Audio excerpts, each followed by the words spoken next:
Malam itu, sudah 3 hari suamiku pergi, ada tugas selama seminggu keluar daerah dan suamiku harus berangkat. Biasanya kalau sehari saja tidak ketemu, pasti aku sama suami kangen banget. Bisa sampai baper rasanya. Makanya, walau dia ada di sana dan aku di rumah ini, kami tetap saja bisa seperti itu dengan menjalin komunikasi telepon. Tapi pas lagi asik-asiknya teleponan sama suami, aku jadi tidak sadar kalau Andi, adiknya suamiku, melihat semuanya. Salahku juga, pas Andi pergi ke kampus sore tadi, aku lupa tanya apa dia pulang atau seperti biasa menginap di kampus. Soalnya, selama ini anak itu kalau perginya sore pasti menginap di sekretariat Mapala di kampusnya dan baru pulang paginya. Namun, ternyata malam itu Andi pulang ke rumah. Katanya sudah manggil-manggil tapi aku tidak dengar ketukan pintunya.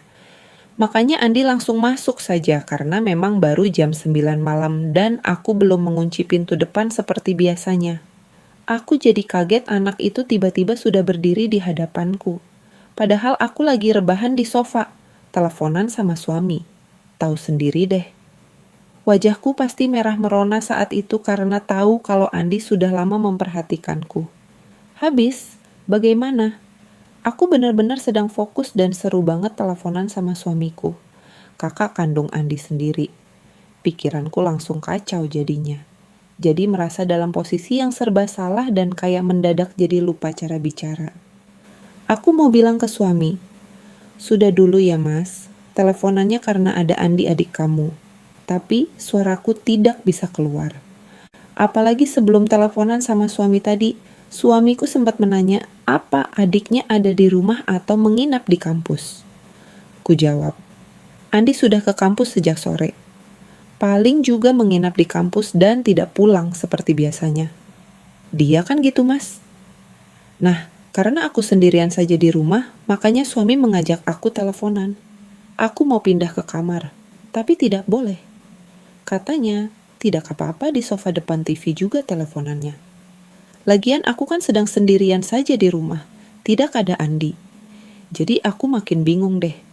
Sementara Andi kayak terpaku dan membeku tanpa suara, hanya menatapku yang ada di sofa. Rasanya aku mau secepat mungkin menyudahi telepon dan merapikan daster yang sedikit tersingkap dan kusut. Atau segera menyuruh Andi ke dapur saja karena makan malamnya juga sudah aku siapkan sejak habis maghrib tadi. Tapi seperti Andi, aku juga malah membeku sesaat. Bingung harus bagaimana, antara malu dan agak gimana gitu deh. Untungnya suamiku di seberang sana lebih dulu bilang padaku untuk menyudahi teleponnya karena dia sudah selesai. Biasa deh suamiku kalau kangen saja kayak yang gimana, gitu. Tidak ketahuan rasa rindunya sama aku, istrinya. Tapi giliran sudah ketemu atau teleponan, paling cuma sebentar terus sudahan dan sibuk lagi sama pekerjaan kantornya. Kata suamiku, makasih ya sayang, kamu istirahat deh. Aku masih ada kerjaan nih di hotel tempat menginapnya, kata suamiku. Dia semangat menanya apa. Aku juga sudah sampai seperti itu ya. Terpaksa aku bilang, iya mas. Aku juga sudah selesai kok. Ya sudah, kamu lanjut kerjaannya. Tapi jangan begadang ya mas.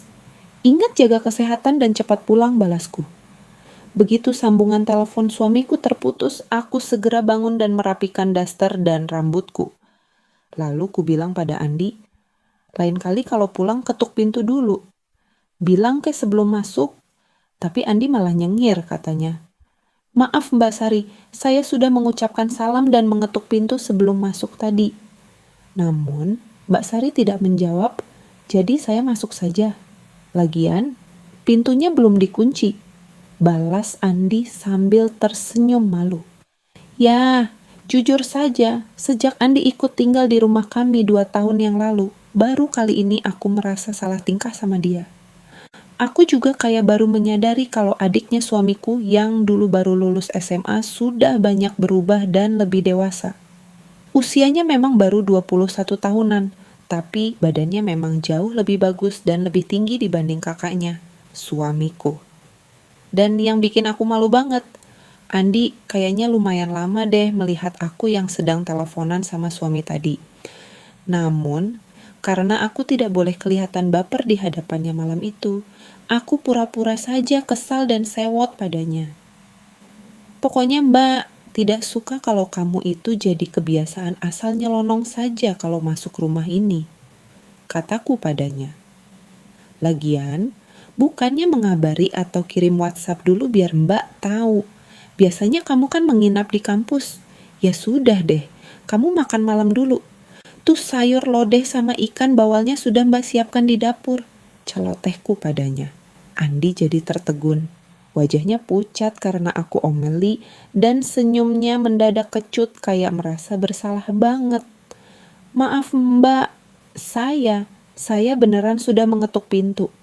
Tapi Mbak tidak jawab. Saya kan juga tidak tahu kalau Mbak sedang teleponan sama Mas Imam. Maaf ya Mbak, saya beneran tidak sengaja.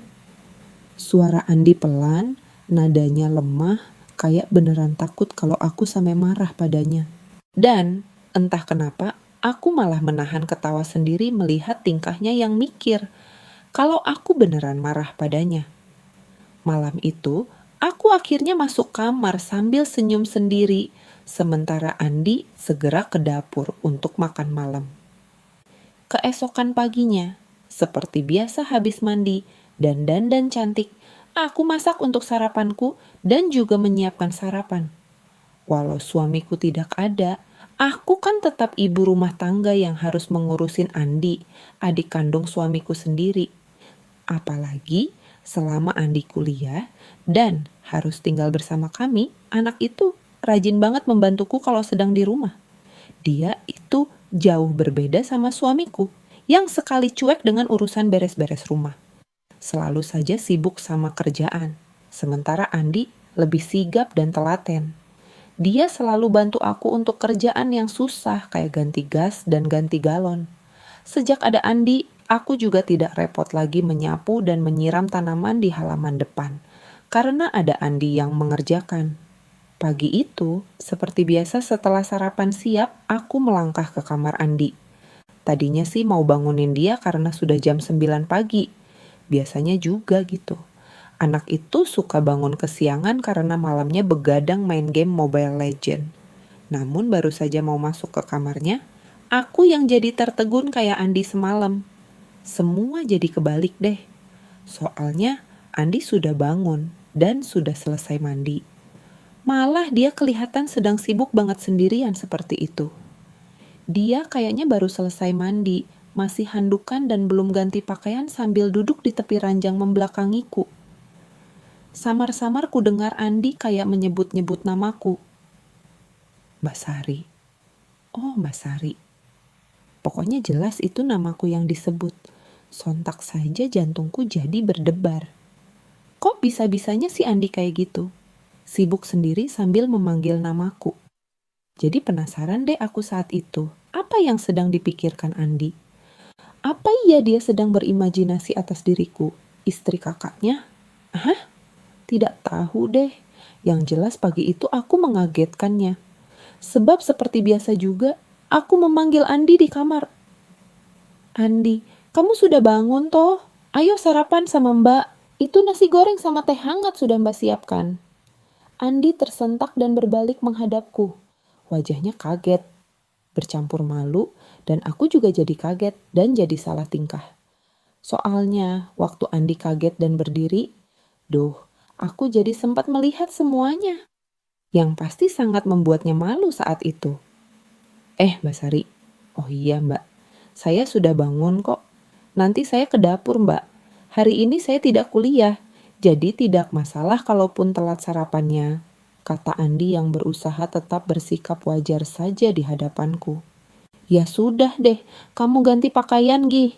Mbak, tunggu di dapur ya, biar kita sarapan bareng. Balasku lalu beranjak ke dapur. Setiap langkahku ke dapur, pikiranku jadi makin penasaran dengan apa yang sempat kulihat tadi. Aku juga heran jadinya. Masa iya? Andi punya perasaan sama diriku. Aku kan jauh lebih tua, sudah 34 tahun dan aku juga kakak iparnya. Tapi anehnya, Kalaupun iya, kenapa dalam hatiku aku tidak merasa marah atau keberatan sama sekali? Malah aku suka. Ya, tidak tahu deh, apa aku hanya wanita biasa yang pasti sangat tersanjung bila ada yang memuji atau tertarik padaku. Sebelum lanjut, kenalan dulu, namaku Sari. Usiaku 34 tahun dan sudah 8 tahun menikah dengan Mas Imam, suamiku. Sejak menikah, aku disuruh berhenti bekerja sama suami. Katanya sih biar fokus jadi ibu rumah tangga, mengurus rumah dan anak. Tapi gitu deh, bahkan sampai 8 tahun menikah, rumah tangga kami tetap sepi. Tidak ada tawa anak di rumah ini. Makanya waktu Andi lulus SMA dan melanjutkan kuliah di kota ini, aku senang banget karena dia tinggal bersama kami. Paling tidak kan, aku tidak merasa kesepian lagi kalau suami kerja. Apalagi suamiku sering banget tugas luar daerah. Andi juga anaknya sopan dan rajin. Dia juga tipe cowok rumahan yang lebih betah di rumah. Jarang keluyuran sepulang kuliah. Cuman baru belakangan ini saja, Andi jadi sering menginap di kampus sejak dia aktif ikut mahasiswa pencinta lingkungan. Makanya Andi tuh anaknya selalu menjaga kesehatan, rajin olahraga, dan tidak minum atau merokok selama ini. Beda banget sama suamiku yang kuat sekali merokok dan masih suka minum sama teman-temannya di akhir pekan. Makanya bodinya Andi pun jadi terbentuk karena sering naik gunung dan jauh lebih bagus dan atletis dibanding suamiku. Nah, pagi itu setelah aku dan Andi sarapan nasi goreng, akhirnya aku mengajak Andi mengobrol. Mumpung dia tidak kuliah pagi itu. Entah kenapa juga aku kok ingin banget kelihatan lebih cantik di depan Andi. Makanya aku sengaja pakai gaun pendek. Apalagi waktu itu Andi pernah kayak keceplosan memuji aku cantik kalau pakai daster pendek berwarna biru laut. Itu dalam hatiku bilang, kok Andi sama kayak suamiku ya? Paling suka sama daster yang aku pakai itu. Padahal biasa saja. Cuma kayaknya memang adem dan halus. Jadi jatuhnya sempurna di badanku. Adem juga, tanpa lengan, dan pendek di atas lututku. Kata suamiku sih, aku tuh jadi tambah menggemaskan kalau pakai gaun kayak gitu. Jadi kelihatan makin padat berisi deh. Dan beneran si Andi juga jadi salah tingkah waktu melihat aku pakai gaun yang itu. Kadang matanya mencuri pandang ke aku. Tapi kalau aku tak sengaja menatapnya, dia membuang pandangan ke arah lain. Sikapnya jadi agak grogi di dekatku.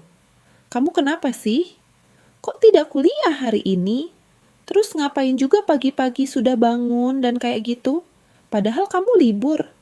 Apa jangan-jangan kamu mulai punya pacar ya? Mulai naksir cewek sampai malas kuliah. Emang semalam kemana? Jadi curiga nih sama kamu. Awas loh, entar Mbak laporin ke Mas Imam kalau adiknya mulai pacar-pacaran. Aku sengaja bilang begitu dan masih dengan nada agak ketus. Ya, senang saja sih lihat Andi yang jadi salah tingkah. Andi tersentak sebentar. Terus dia mengaku kalau sampai sekarang dia masih jomblo dan tidak pernah dekat sama cewek. Saya tidak pernah kok, Mbak. Saya kan ingat pesannya Mas Imam harus fokus kuliah sampai selesai dan jadi sarjana. Lagian saya juga pemalu, Mbak. Mana berani dekati cewek. Saya mau fokus kuliah saja deh, jawab Andi pelan. Mbak tidak percaya? Kamu kan ganteng. Masa tidak ada sih cewek kampus yang mendekati kamu? Terus mana ada juga sih cowok yang tidak baper kalau ada cewek yang agresif dan duluan mendekati? Tanyaku lagi. Sambil menanya gitu aku ngasih Andi teh hangat yang baru kubuatkan. Lalu aku ikut duduk di sofa di samping Andi. Andi menerima teh yang kusodorkan tapi makin grogi. Kelihatan banget dia kayak menelan ludah dan berusaha tak menatapku. Apalagi saat itu aku santai saja mengangkat satu kakiku ke atas kaki lainnya. Lalu tanganku membentang di bahu sofa. Beneran kok, Mbak. Saya memang tidak berani. Saya dari dulu pemalu banget, Mbak. Apalagi dekat sama cewek. Saya kan agak introvert, Mbak. Makanya lebih betah di rumah. Tidak suka kemana-mana. Jujur kok, Mbak, jawab Andi. Masa iya sih? Pemuda ganteng kayak kamu tidak pernah naksir sama cewek? Aku heran juga kenapa aku mulai berani menggoda adik iparku. Soalnya lucu lihat Andi yang jadi semakin salting gitu. Karena tidak kuliah pagi itu, Andi juga santai saja. Cuma pakai kaos oblong ketat sama celana bola. Kesannya bugar sekali. Sambil menahan ketawa, aku sengaja menyentuh lututnya dan membiarkan tanganku di situ menunggu jawabannya. Beneran kok, Mbak. Saya pernah sih naksir sama cewek, tapi saya takut ditolak, Mbak. Takut kecewa bertepuk satu tangan. Lagian cewek itu sudah ada yang punya, Mbak. Mana boleh saya menginginkan orang yang sudah jadi milik lelaki lain? Andi menjawab aku dengan suara yang lirih dan terdengar berat, kayak mulai sulit mengendalikan gemuruh nafasnya. Siapa memang? Siapa nama cewek itu? Kok jadi penasaran sih Mbak sama wanita yang beruntung itu? Siapa sih dia? Teman kuliahmu? Atau anak gadis tetanggamu? Atau gadis di kampungmu? Tanyaku dengan rasa penasaran banget. Andi kayak ragu mau menjawab. Namun akhirnya keluarlah sebuah nama dari bibirnya. Dan giliran aku yang deg-degan. Yah, gimana tidak deg-degan coba? Andi tiba-tiba saja menyebut namaku. Katanya, "Maaf loh Mbak, nama cewek itu Sari." Dia bilang gitu pelan banget. Sampai aku menanya sekali lagi sambil mendekatkan kuping ke bibirnya biar jelas yang disebutnya. Dan benar saja, Andi menyebut namaku sekali lagi. Namanya Sari Mbak. "Maaf loh Mbak, saya akhirnya jujur," kata Andi. Aku kaget sih. Tapi entah kenapa hatiku malah jadi berbunga-bunga waktu tahu kalau Andi menyimpan rasa padaku. "Ih Andi, kamu serius?" Aku menjawabnya. "Apa Mbak, tidak salah dengar nih? Ini kan istrinya kakakmu." "Gimana sih?" Aku mulai baper banget saat itu. Tapi tentu saja aku tidak boleh nunjukin ke Andi kalau aku juga suka pada dirinya. Tidak tahu deh apa ada wanita yang juga merasakan sama sepertiku. Aku tuh gampang banget terbawa suasana. Ya, salah Mas Imam juga, suamiku. Sejak kami nikah 8 tahun yang lalu, aku tuh kayak dikurung tidak boleh pergi.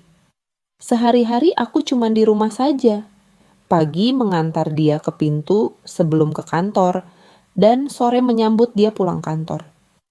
Suamiku dari dulu posesif banget dan cemburuan. Nah, sekarang giliran aku yang jadi bingung sama diriku sendiri. Justru di dalam rumah ini perasaanku yang seharusnya tidak boleh malah mulai terasa. Dan semua itu untuk adik iparku. Waktu itu sudah jam 10 menjelang siang. Aku tetap pura-pura ketus menanyanya. Tapi Andi kayak sudah paham akan sikapku. Dia tidak menjawab dengan kata-kata lagi, melainkan langsung saja memberikan bukti nyata kalau dia suka terhadap diriku. Kalau ingat lagi, aku jadi suka senyum sendiri deh. Kok bisa-bisanya aku sama Andi sampai baper seperti itu? Aku jadi merasa bersalah sama suamiku. Tapi entah kenapa aku juga lega dan bahagia karena Andi jujur mencintaiku. Malah katanya, sejak aku menikah dengan kakaknya dulu, dia sudah naksir padaku. Lucu ya. Padahal dulu kan dia masih SMP. Untuk pertama kalinya aku akhirnya tidak bisa menghindar lagi ketika Andi beneran membuka hatinya untukku dengan jujur. Entah kenapa aku juga akhirnya membuka hati untuknya. Dan pagi menjelang siang itu aku jadi lupa kalau harus masak lagi. Harusnya kan jam 10 lebih aku mulai menyiapkan lauk dan sayur yang akan aku masak untuk makan siang di rumah. Tapi nyatanya bukannya masak di dapur. Aku malah sibuk berbagi cerita sama Andi di sofa ruang tamu sambil nonton TV. Aku bilang, "Sudah Mbak kan harus masak nih untuk makan siang." Tapi kata Andi, "Tidak usah masak deh Mbak Sari. Kita selesaikan saja semua ceritanya ya. Nanti juga kalau lapar kan kita bisa beli makan di warung depan." Pujuk Andi, "Kamu itu ngakunya pemalu. Tapi giliran sudah cerita kok jadi percaya diri banget sih.